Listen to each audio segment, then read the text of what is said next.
Hi writers, welcome back. I was just thinking about all the different ways we've worked as writers. We started with writing books where we shared our opinions about problems that we saw at school or at home or in the world. And then we learned that we could be really persuasive opinion writers and write some persuasive science. We even worked as scientific writers where we listened to books about animals and we wrote true facts about them. And we learned that we could write lists. Writing is so important and people use it every day. So today I'm going to teach you another way that people use writing in their lives. I have some clues. Let's see if you can figure it out. What type of writing do you think we're going to do this week? What do you see in the picture? A mailbox and a letter. People write and get letters all the time. Sometimes the letters are persuasive. Maybe they're writing to you to say, please help me. I would love if you would come to this meeting. Or maybe it's just a letter to get to know somebody. So I was thinking about this week, it would be a great idea for us to write a letter. You could write a letter to someone in your family that doesn't live with you right now, or you could write a letter to someone in our class family. Or maybe you want to pick a friend at a different school to write a letter to. So I'm going to share with you part of this book, which is called Tony Baloney, because he chose to write a letter to another kid. And that's called a pen pal, when you write back and forth to learn more about each other. And then we'll get started on Mrs. Manning's letter. And then today you're going to work on the first part of your letter too.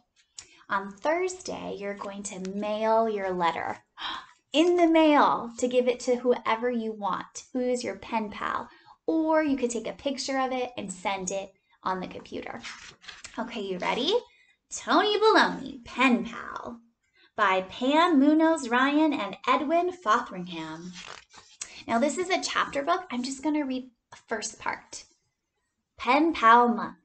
Tony Baloney, the macaroni penguin, hurries to the bus stop. Today kicks off Pen Pal Month at school. He looks really excited. Every year, my pen pal is a friend for life, Big Sister Baloney tells her seatmate. A seatmate is a person that you're sitting next to.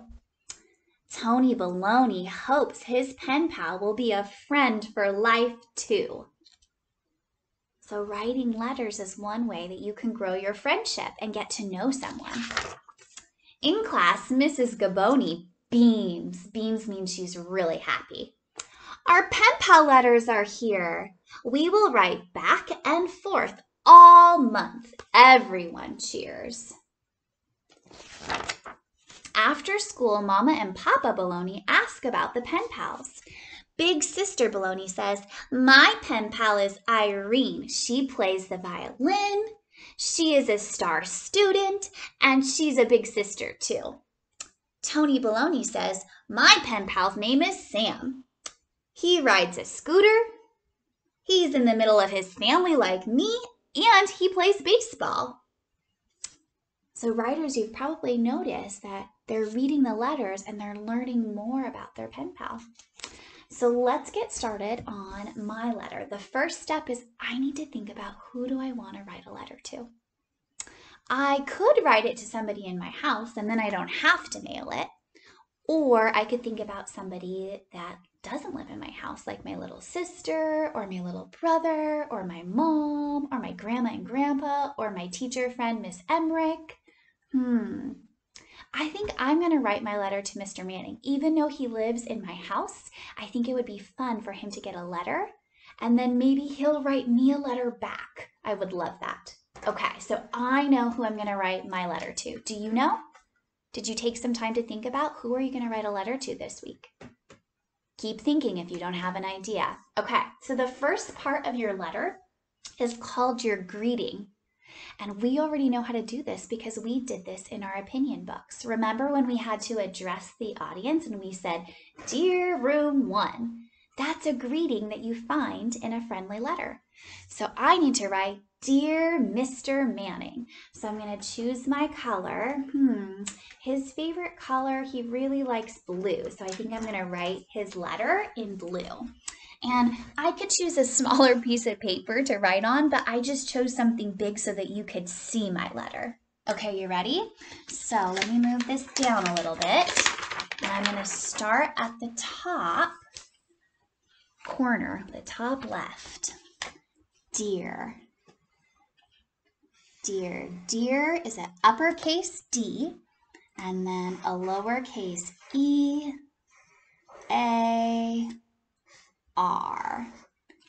Dear. Now maybe you're going to pause the video and you're going to write the first part of your letter with me. Or you could watch Mrs. Manning write the first part of her letter today, and then after the video, you can get started on your letter, okay? We're only going to write the first part today. Dear Mr. Manning. Now, if it's a person's name, it should always have uppercase letters in the beginning. So Mr. Manning is his name. So I'm not going to do lowercase m's. I need to do uppercase. It's called a proper noun. So silly, writers. You don't have to know that yet. Dear Mr. You just need to know that people's names are uppercase. Mr. Manning. M-A-N-N-I-N-G.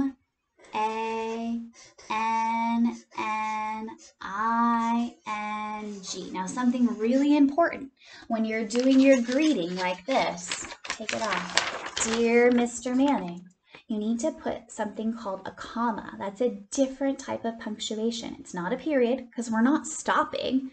It's not an exclamation mark because we're not yelling. And it's not a question mark. A comma is where you take a little pause. So in the greeting, Mr. Manning would read this, Dear Mr. Manning, and he would take a little pause before he keeps reading the letter. So let's write our comma. It goes right after the last letter at the bottom, and it kind of reminds me of this book. It kind of looks like a little macaroni, like Tony Baloney. He loves macaroni. Let me show you. So there's your comma. The little mark that kind of looks like a little macaroni or a little C. I wanted to show you the back of the book too. Look at, they found such a great spot to write their letters. Okay, so Dear Mr. Manning. Now I'm going to write one sentence today. So I need to think about, writing a letter, do I want to learn about Mr. Manning? Do I want to ask him a question? Or do I want to tell him about myself? I think today I'm going to share one thing about myself that I like to do. And then maybe tomorrow I can ask him a question. Okay, are you ready? Dear Mr. Manning. So I'm thinking, what's something that I like to do that I want to tell Mr. Manning? I really like to read. And I love growing my brain, right? Especially in math. But something that maybe he doesn't know is I really like to eat outside. I've always done that, even as a little girl. I love being outside in nature, enjoying my dinner usually. Sometimes breakfast too. So it's kind of like having a picnic. I love having picnics outside. So I'm going to write, Dear Mr. Manning, and then I'm going to go to the next line and write, I like picnics. I like picnics. I, uppercase I. What do I need to do, writers? Space, like. We know that. That's a snap word. Like. Picnics. Pa. Ik. Na. I. I like picnics. Period. And then I'm all done with the first part of my letter. Tomorrow we'll come together again and we'll write the second part of our letter. So your job today, writers, is to write your greeting. Dear, think about who your letter is going to be for. And then you need to write something that you like in your letter because you want your friend to learn more about you. So I wrote, I like picnics. Thanks for joining me, and I'll see you tomorrow, writers.